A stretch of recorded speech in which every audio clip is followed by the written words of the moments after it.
ತುಂಬ ಶಿವಣ್ಣ ಆರೋಗ್ಯವಾಗಿದ್ದಾನೆ. ಅವನ ಸರ್ಜರಿ ಆಗಲಿ 4 ದಿವಸ ಆಯಿತು. ಸರ್ಜರಿ ಆದಮೇಲೆ ನಾವೆಲ್ಲ ಮಾತಾಡಿದ್ವಿ, ಅವನೊಟ್ಟಿಗೆ ಮಾತಾಡಿದ್ವಿ. ತುಂಬ ಚೆನ್ನಾಗಿದ್ದಾನೆ, ತುಂಬ ಚೆನ್ನಾಗಿ ಕೆಲಸ ಆಗಿದೆ. ಈ ಮತ್ತು ಭಗವಂತನ ಸನ್ನಿಧಿಯಲ್ಲಿ ನಮ್ಮ ಗುರುಗಳಾದ ಬಾಸಂ ಸ್ವಾಮೀಜಿಯವರು ಕೂಡ ಅವನ ಹೆಸರಲ್ಲಿ ಒಂದು ವಿಶೇಷವಾದ ಒಂದು ಪ್ರಾರ್ಥನೆ ಸಲ್ಲಿಸಿದ್ದಾರೆ. ಗುಣಮುಖನಾಗಿದ್ದಾನೆ. ಇನ್ನೊಂದು ತಿಂಗಳಲ್ಲಿ ಅವನು ಬೆಂಗಳೂರಿಗೆ ವಾಪಸ್ ಬಂದುಬಿಡ್ತಾನೆ. ಬಂದ ಮೇಲೆ ನಾವು ಈ ಒಂದು ಸನ್ನಿಧಿಗೆ ಆತನ ಕರ್ಕೊಂಬಂದು ಸ್ವಾಮಿಗಳ ಸಮ್ಮುಖದಲ್ಲಿ ಭಗವಂತನ ಯೋಗ ನರಸಿಂಹಸ್ವಾಮಿಯ ಆಶೀರ್ವಾದನ ಮತ್ತು ಸ್ವಾಮಿಗಳ ಆಶೀರ್ವಾದನ ಅವನಿಗೆ ಮಾಡಿಸ್ತೀವಿ. ಖಂಡಿತ ಮಾಡಿ ಹೋಗ್ತೀವಿ ಅನ್ನೋ ಗ್ಯಾರಂಟಿ ನಾನು ಕೊಡ್ತೀನಿ. ಅವನು ಆರೋಗ್ಯವಾಗಿದ್ದಾನೆ, ಚೆನ್ನಾಗಿದ್ದಾನೆ. ಇನ್ನೊಂದು ತಿಂಗಳಾಗುತ್ತೆ, ಬಂದೇ ಬರ್ತಾನೆ. ನೆಮ್ಮದಿ ಆಯಿತು. ಅವನ ಹತ್ರ ಮಾತಾಡಿದ್ವಿ, ನಾವು ಮಾತಾಡಿದ್ದ ತುಂಬ ಖುಷಿಯಾಗಿದೆ. ನನಗೆ ಯಾವ ಥರ ತೊಂದರೆ ಇಲ್ಲ, ನಾನು ಚೆನ್ನಾಗಿದ್ದೀನಿ. 1 ತಿಂಗಳು ಸ್ವಲ್ಪ ರೆಸ್ಟ್ ಬೇಕಾಗುತ್ತೆ. ಎಲ್ಲ ಮುಗಿಸ್ಕೊಂಡು ಆರಾಮಾಗಿ ಬರ್ತೀನಿ. ನನಗೇನು ತೊಂದರೆ ಇಲ್ಲ, ಚೆನ್ನಾಗಿದ್ದೀವಿ. ಯಾರು ಯೋಚನೆ ಮಾಡಬೇಡಿ, ಜನಗಳಿಗೆಲ್ಲ ತಿಳಿಸಿ ಅಂತ ಹೇಳಿದ್ದಾರೆ. ಅವರು ಆರೋಗ್ಯವಾಗಿದ್ದಾರೆ. ಎಲ್ಲ ನಿಮ್ಮ ಆಶೀರ್ವಾದ, ನಿಮ್ಮ ಕೃಪೆಯಿಂದ, ಸ್ವಾಮಿಗಳ ಆಶೀರ್ವಾದದಿಂದ.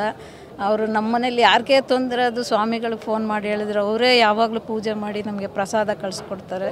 ವರ್ಷ ನಮಗೆ ಲಾಡು ನಾವು ಬರದೇ ಇರಲಿ, ನಮ್ಮ ಫ್ಯಾಮಿಲಿ ಎಲ್ಲರ ಮನೆಗೂ ಅವರು ಕಳಿಸ್ಕೊಡ್ತಾರೆ ಲಾಡು. ನಾವು ತೃಪ್ತಿಯಿಂದ ತಿಂದಿದ್ದೀವಿ. ತುಂಬ ಖುಷಿಯಾಗಿದೆ. ಒಳ್ಳೆಯದಾಗಲಿ, ಸ್ವಾಮಿಗಳಿಗೆ ಇನ್ನೂ ಹೆಚ್ಚಿನ ಈಗ ಮಾಡೋ ಶಕ್ತಿ ಅವ್ರಿಗೆ ಕೊಡಲಿ ದೇವರು. ನಮ್ಮ ಮೇಲೆ ಸದಾ ಪ್ರೀತಿ ಇಟ್ಟಿರಲಿ ಅಂತ ನಾವು ಯಾವಾಗಲೂ ಕೇಳ್ಕೊತೀವಿ. ಹೌದು, ತುಂಬ ಬೇಜಾರಾಯಿತು. ಯಾವತ್ತೂ ನನ್ನ ಜೊತೆ ಅವ್ನು ನೋಡಿದಾಗ ನಿಮ್ಮ ಅಕ್ಕನ ಅಂತ ಕೇಳ್ತಾರೆ. ನಾನು ಅವನ ತಂಗಿ, ಆದರೂ ನನ್ನ ಅಕ್ಕನ ಅಂತ ಕೇಳ್ತಾರೆ. ಇಲ್ಲ, ನಾನು ಅವನ ತಂಗಿ ಅಂದರೆ ಯಾರೂ ನಂಬೋದಿಲ್ಲ. ಅವರು ಅಷ್ಟು ಹೆಂಗಾಗಿ ಕಾಣ್ತಾರೆ. ಈಗಲೂ ಚೆನ್ನಾಗಾಗಿ ಬರ್ತಾನೆ ಅಂತ ನಮಗೆಲ್ಲ ನಂಬಿಕೆ ಇದೆ. ತುಂಬ ಶಿವಣ್ಣ ಆರೋಗ್ಯವಾಗಿದ್ದಾನೆ. ಅವನ ಸರ್ಜರಿ ಆಗಲಿ 4 ದಿವಸ ಆಯಿತು. ಸರ್ಜರಿ ಆದಮೇಲೆ ನಾವೆಲ್ಲ ಮಾತಾಡಿದ್ವಿ, ಅವನೊಟ್ಟಿಗೆ ಮಾತಾಡಿದ್ವಿ. ತುಂಬ ಚೆನ್ನಾಗಿದ್ದಾನೆ, ತುಂಬ ಚೆನ್ನಾಗಿ ಕೆಲಸ ಆಗಿದೆ. ಈ ಮತ್ತು ಭಗವಂತನ ಸನ್ನಿಧಿಯಲ್ಲಿ ನಮ್ಮ ಗುರುಗಳಾದ ಬಾಸಂ ಸ್ವಾಮೀಜಿಯವರು ಕೂಡ ಅವನ ಹೆಸರಲ್ಲಿ ಒಂದು ವಿಶೇಷವಾದ ಒಂದು ಪ್ರಾರ್ಥನೆ ಸಲ್ಲಿಸಿದ್ದಾರೆ. ಗುಣಮುಖನಾಗಿದ್ದಾನೆ. ಇನ್ನೊಂದು ತಿಂಗಳಲ್ಲಿ ಅವನು ಬೆಂಗಳೂರಿಗೆ ವಾಪಸ್ ಬಂದುಬಿಡ್ತಾನೆ. ಬಂದ ಮೇಲೆ ನಾವು ಈ ಒಂದು ಸನ್ನಿಧಿಗೆ ಆತನ ಕರ್ಕೊಂಬಂದು ಸ್ವಾಮಿಗಳ ಸಮ್ಮುಖದಲ್ಲಿ ಭಗವಂತನ ಯೋಗ ನರಸಿಂಹಸ್ವಾಮಿಯ ಆಶೀರ್ವಾದನ ಮತ್ತು ಸ್ವಾಮಿಗಳ ಆಶೀರ್ವಾದನ ಅವನಿಗೆ ಮಾಡಿಸ್ತೀವಿ. ಖಂಡಿತ ಮಾಡಿ ಹೋಗ್ತೀವಿ ಅನ್ನೋ ಗ್ಯಾರಂಟಿ ನಾನು ಕೊಡ್ತೀನಿ. ಅವನು ಆರೋಗ್ಯವಾಗಿದ್ದಾನೆ, ಚೆನ್ನಾಗಿದ್ದಾನೆ. ಇನ್ನೊಂದು ತಿಂಗಳಾಗುತ್ತೆ, ಬಂದೇ ಬರ್ತಾನೆ. ನೆಮ್ಮದಿ ಆಯಿತು. ಅವನ ಹತ್ರ ಮಾತಾಡಿದ್ವಿ, ನಾವು ಮಾತಾಡಿದ್ದ ತುಂಬ ಖುಷಿಯಾಗಿದೆ. ನನಗೆ ಯಾವ ಥರ ತೊಂದರೆ ಇಲ್ಲ, ನಾನು ಚೆನ್ನಾಗಿದ್ದೀನಿ. 1 ತಿಂಗಳು ಸ್ವಲ್ಪ ರೆಸ್ಟ್ ಬೇಕಾಗುತ್ತೆ. ಎಲ್ಲ ಮುಗಿಸ್ಕೊಂಡು ಆರಾಮಾಗಿ ಬರ್ತೀನಿ. ನನಗೇನು ತೊಂದರೆ ಇಲ್ಲ, ಚೆನ್ನಾಗಿದ್ದೀವಿ. ಯಾರು ಯೋಚನೆ ಮಾಡಬೇಡಿ, ಜನಗಳಿಗೆಲ್ಲ ತಿಳಿಸಿ ಅಂತ ಹೇಳಿದ್ದಾರೆ.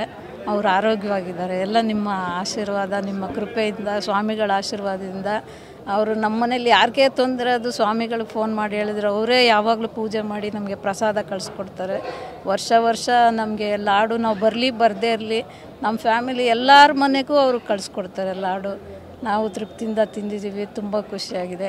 ಒಳ್ಳೆಯದಾಗಲಿ, ಸ್ವಾಮಿಗಳಿಗೆ ಇನ್ನೂ ಹೆಚ್ಚಿನ ಈಗ ಮಾಡೋ ಶಕ್ತಿ ಅವ್ರಿಗೆ ಕೊಡಲಿ ದೇವರು.